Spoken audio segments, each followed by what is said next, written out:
All right then, good morning Year 10. Firstly and most importantly, I hope you're all doing well and your families are all good too. Now, we're going to attempt today my first in a series of lessons about Elizabethan England. Okay, I use the word attempt because you guys know me. I'm a little bit of a technophobe. You know, I don't mind trying out new technology, but I wouldn't say I'm any good at it. So you might have to bear with me a little bit. So two things before we start. The first thing is that I would pause it when I tell you to pause it, because I'm not going to wait for you to do the task in the meantime. The idea is you pause it, do it, and then play it again to carry on. And secondly, if you're in my classes, then I've sent out a link to the Google Classroom. About roughly 40% of you have signed up so far. All you need to do is to click the link on your email, and then it makes it 100 times easier for me to set work and also to mark it if it needs marking. So let's give it a go. As I said, bear with me a little bit because I'm now going to try and share my screen with you guys. So hopefully you can see that there. Let's turn that off. So before we do this first bit, it's worth pointing out that this lesson is going to be two lessons in one. Okay, it's all about exploration under Elizabeth, but the idea is I'm going to show you a lesson based on why there's an increase in exploration, and then secondly, why Drake circumnavigated the world. And by circumnavigate, we just mean he went all the way around the world. So as a little starter, based on what you've done in the last homework or activity you've done, is there's 5 questions there. So if you want to pause me now and then do the answers or write down the answers.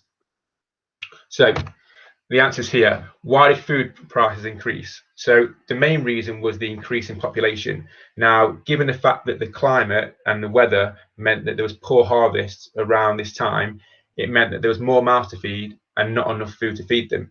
The second reason is Henry VIII's debasement of the coins. Okay, so now bear in mind, Henry VIII reigned way before Elizabeth, her father. However, what he did back then had a massive impact. So debasement of the coinage, all it meant was that he brought all the coins, he took all the coins from the country, melted them down, and took out roughly 50% of the precious metal within those coins, so gold and silver, and then sent them back out with only half the precious amount still inside. So think about it, if you're a shopkeeper, you've got these new coins, you're going to realize that a lot of the actual worth, the wealth, the important bits have been taken out. So because now in your eyes that coin is worth a lot less, it means you'll charge more money for things like food. So what that does, it leads to increase in prices, which again leads to an increase in poverty. Second thing, question 2, why was sheep farming a problem? Sheep farming for farmers actually saved them so much money. All they had to do was, rather than employ loads of different labourers to do the, to plant the crops and to pick them, instead all they did was put a hedge around their field and then put sheep inside. Now what that meant is all the labourers that they could have employed now did not have a job, and that meant it led to more poverty. Number 3, a vagabond is somebody who deliberately avoids work, and there's two different or many different types of them. You've got an angler. An angler is somebody who tries to steal clothes from people's gardens, and that's quite trampy. And there's also ones that try and make themselves look very ill to get money, making themselves look like they deserve the money, almost like charity. So they used to put arsenic on their skin, eat soap to make them froth at the mouth, and they hope that people feel sorry for them and give them some money. Why did people in Elizabethan England fear these vagabonds? Well, the first thing is vagabonds brought crime with them, and most people moved from the outskirts of towns towards the town centres because that's where there's more people. So hopefully there's more people there to give them money or for them to trick. So they hated the idea of this crime wave. Secondly, history had taught them that a lot of rebellions that happened in Tudor times and before that had often happened because of the lower classes rebelling up. So that meant that they thought the more there's poverty means there's more vagabonds, which means there's more chance of a rebellion. Now think back to the very first lesson we looked at in this course. In Elizabethan England, there's a very, very strict social structure, a hierarchy. You've got more poor people, more vagabonds. They start to upset that strict social order. Okay, the crime meant that people tried to get above themselves, so they didn't like that. And finally, there was a belief that these vagabonds would spread disease. And finally, what was the aim of the 1576 Poor Relief Act? So this was to distinguish the difference between the able-bodied poor and the impotent poor. So the impotent poor is somebody who could not work because of a illness, disability, or because of their age, whereas an able-bodied poor was somebody who could work but for whatever reason wasn't. So that was the clear difference. Right then, so the first bit is, why did Elizabethans increase in exploration? AKA, why did more people go out and want to go on these voyages across the world? So this first thing, probably my favourite clip out of any Elizabethan film. I'm guessing that because this is a video, that link won't work there. So instead, I'll put it on an attachment. But also, if you type into YouTube, Elizabeth the Golden Age, the New World, it comes up at the top. It's 4 minutes 34. And the reason why I love it is because it shows just how people reacted at first to these new sort of ideas, these new spices, these new different things that came back. So Walter Raleigh, who we'll learn more about probably next session, is a explorer who originally brought back the first potato to England and also the first tobacco leaves. Now, obviously, tobacco and potatoes are two things that are used frequently nowadays, but they weren't around in England at all when he first went on the voyage. I think they came back around the 1570s.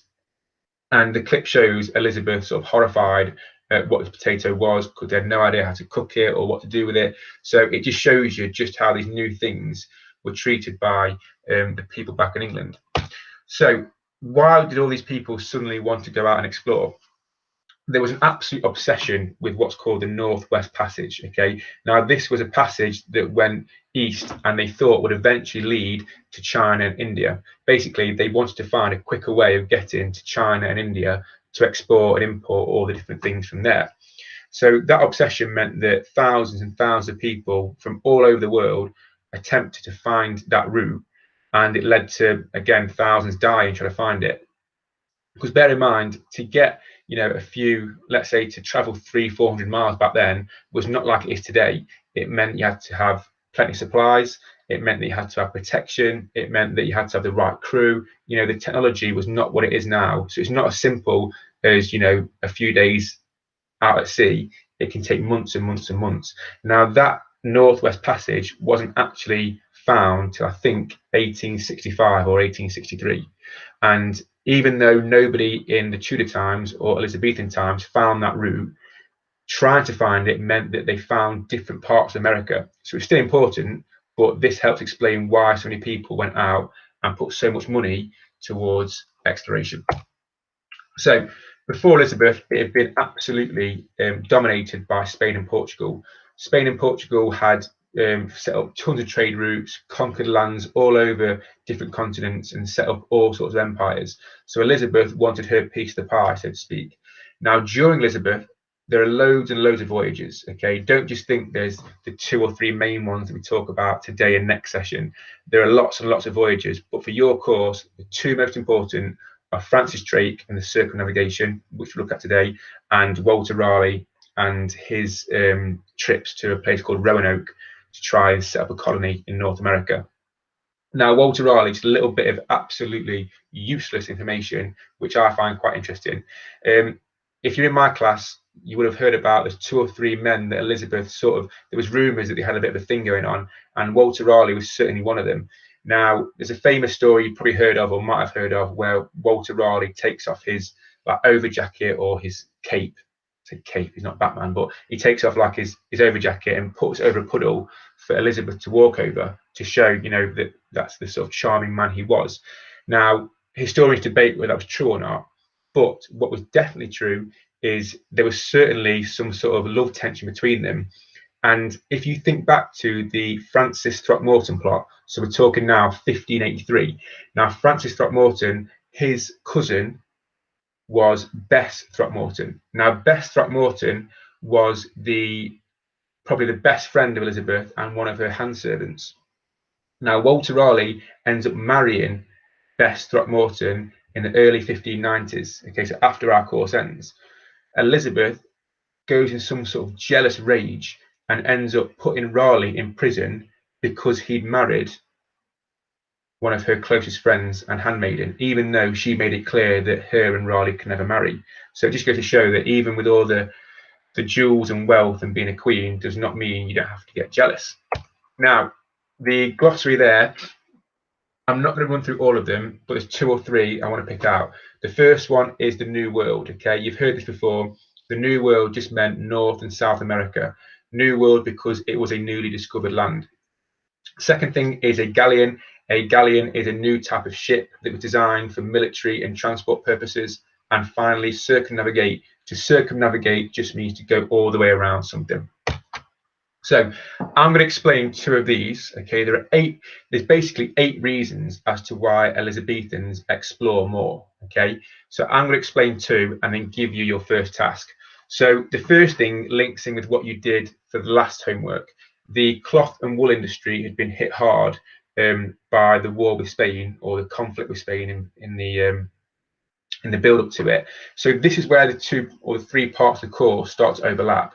You know, you guys learn, understandably so, you guys learn the different parts of Elizabethan England. You know, so we looked at poverty, and before that education, and before that the war with Spain, but they start to overlap. Okay, it's not a completely linear course.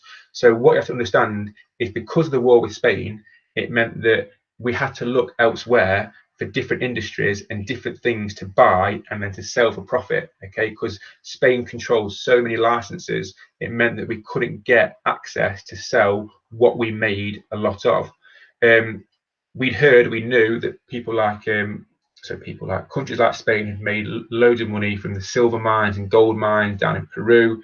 We'd heard about there's different types of pearls and animal hides and all sorts of things. So Elizabeth actually funded a lot of these voyages herself, okay, with the crown money. But the point was, one of the main reasons to actually go and explore, we had to find new industries to make us money to keep the country going. The second reason is not a very nice reason at all. It's the growth of the triangular slave trade. So as you guys learn in year 8, the slave trade grew massive around this time, because they found just how profitable it was to sell slaves that were taken from Africa and sold in the Americas. Now, a big misconception is the idea that in England, what we did, we set sail, we took the slaves, we brought them back to England and then sold them. Okay, that's not how the triangular slave trade worked. We sailed to Africa, we took the slaves, we swapped them usually for things like gold, for guns and metals, things they can't create back then in Africa.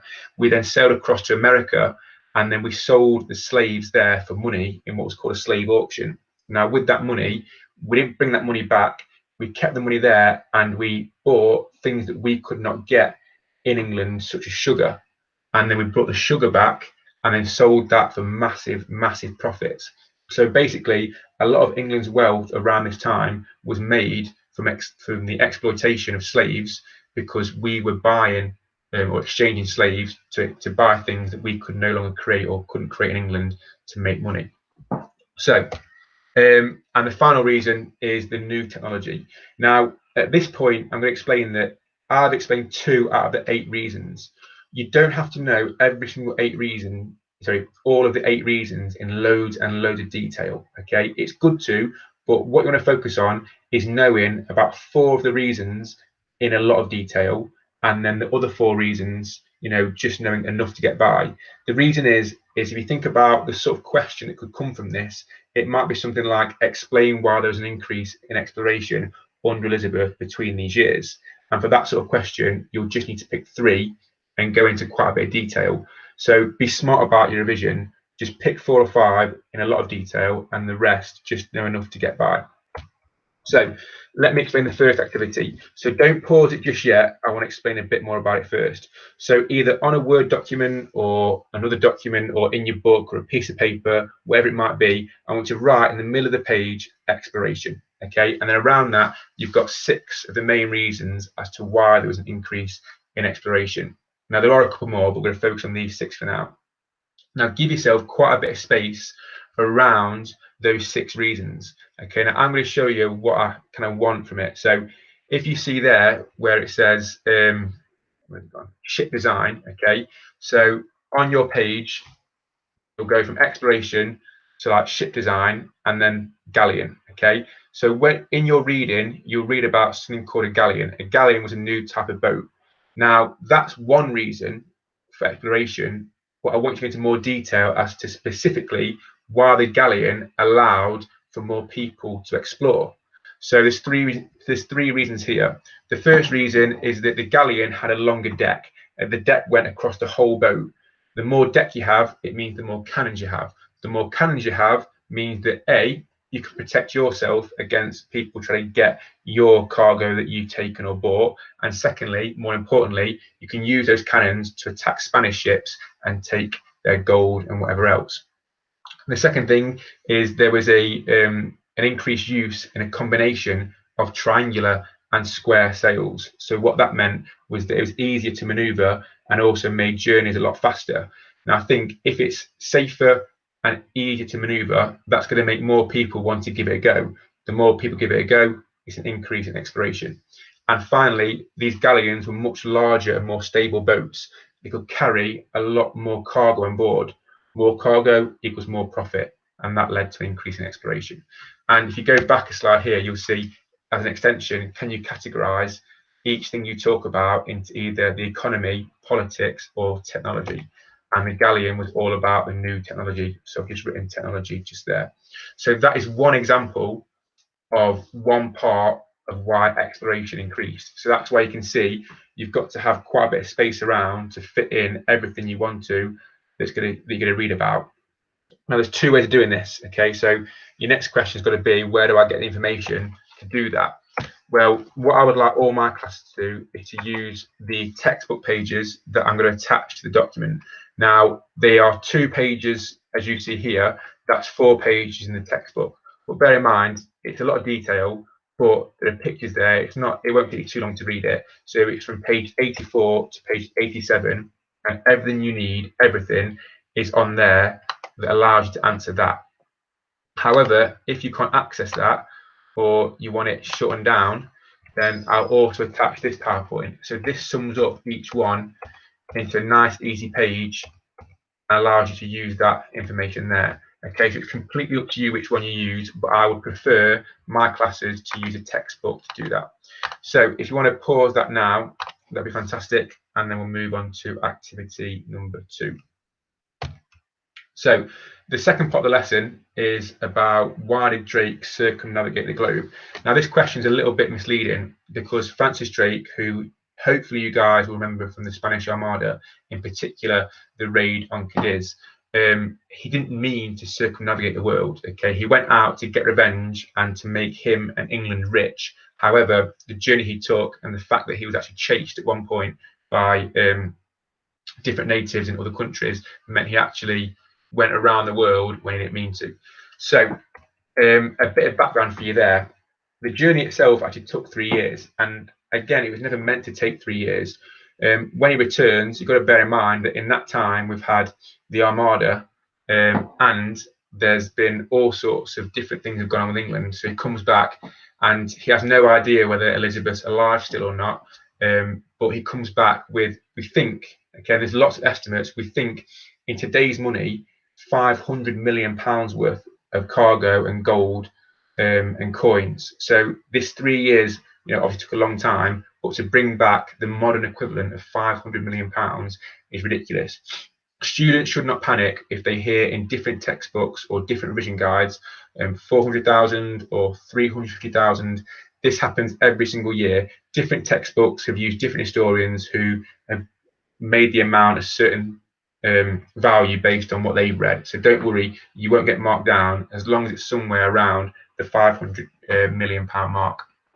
Now he sets sail with 5 boats. He only comes back with 1. Within the first, I think, 11 months, they lose a big proportion of the crew, and also 4 boats get either lost or shipwrecked. And the only one he comes back with is the Golden Hind, which was his own personal boat. It's also worth mentioning, you'll know this when you go through the next task, but one thing to pick out from this is the Nova Albion. Okay, so the Nova Albion is a part of North America, just north of San Francisco, which Drake takes or says is a English colony. So they make the people that live there, the Native Americans, they love the fact that Drake turns up. They treat him like a god, and they want Elizabeth to be their queen too. So it's sort of the first attempt at colonizing North America, and Walter Raleigh would do a bit more than that when he attempts it around the same time, or just after it, sorry, the 1580s. So it's worth knowing that you're going to see a lot of information in the task. Now, again, to put your mind at ease, for the exam question, you don't need to know every single place that Drake went to, and you don't need to know absolutely everything that went on in that voyage. You want to have a brief idea of the route he takes, but also the 4 or 5 major events that take place. And when you read it, you'll work out which those ones are. And it's also worth mentioning why actually Drake wants to do this so badly. You can see there, Juan de Anilua is where there was a Spanish attacked his ship, and 325 sailors were killed. Now, this Juan de Anilua took place way before this circumnavigation, but Drake wanted revenge for what happened that day. Okay, Drake nearly had himself killed by the Spanish, and he lost 325 English sailors, along with John Hawkins, also the guy from the Spanish Armada, also narrowly escaped death as well. So for Drake and Elizabeth, it wasn't just about, you know, the pride of finding new places. They wanted revenge for what had been happening, not only in that specific occasion, but also the build up to the Spanish Armada and the Armada itself. So the main reason as well was because they wanted to bring back all these different silks, coins, materials, metals from these new places they found. Just check if I've missed nothing. No, perfect. So the main activity, this is going to take you a little bit longer than the first one, if the technology on your computer allows you to do it. So basically, I tried all day, but I couldn't get it to work. So what you need to do is you want to fill in this sheet here. Okay. Now again, I'll attach this to what I put on the Google Classroom and show my homework. But you want to first of all fill in that map there. What I'd recommend is you can use this sheet. What you might want to do is copy and paste this map onto a bigger sheet, because you might want to add more places and more things that take place. The reason why I'm saying that is because when you've got that, you want to try and use, that's the wrong thing, you want to try and use this here. Okay, now this would not work for me, but it worked at my old school and it worked on the school computers. It just won't work on mine. So follow the instructions carefully. Now, if you follow them carefully and it works on your computer, it will bring up something called Google Earth. Now, Google Earth goes into a lot of detail about the geography of places. It's basically like Google Maps, but on a bigger scale, better scale.